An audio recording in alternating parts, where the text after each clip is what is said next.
কেউ আমাকে কবিতা লিখতে বলে, আমি গদ্য লিখে কাগজের পাতা ভর্তি করি।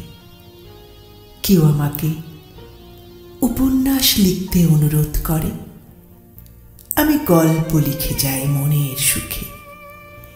কেউ যখন থ্রিলার লিখতে বলে, আমি কাব্য লিখি বসে আনমনে। কেউ বুঝতে চায় না কারো অনুরোধে মাথা থেকে লেখা বেরোয় না। যখন বেরোয় তখন কিন্তু আমি গদ্য, পদ্য, গল্প, উপন্যাস সব লিখি। আমার একজন তুমি আছে। আজকাল আমাকে কবিতা লেখার বেশ তাগাদা দিচ্ছে। কেন জানতে চেয়েছি। আমি নাকি তার মনের সব কথা লিখি।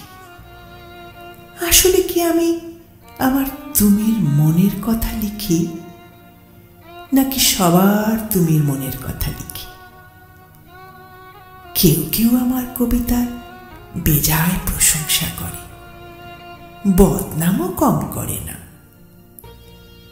আমার নিজের কাছে দ্বিধা হয়, এরা কি সত্যি সত্যি আমার কবিতা পড়ে? আমি কবিতা লিখি আমার জন্য, কখনো অন্যের জন্য।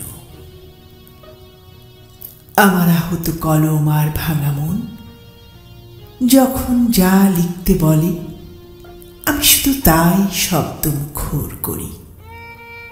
কোথায় কবিতার ছন্দ, কোথায় শব্দালঙ্কার, সব ভুলে যাই।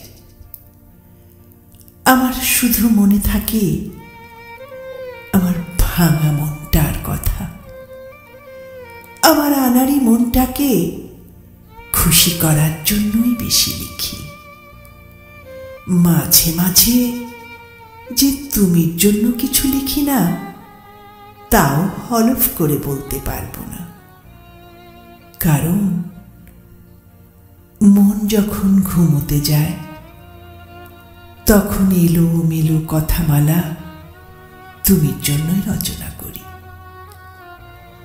তা যদি কবিতা হয় ভালো, নয়তো তুমির জন্য কিছু একটা লেখা তো হলো,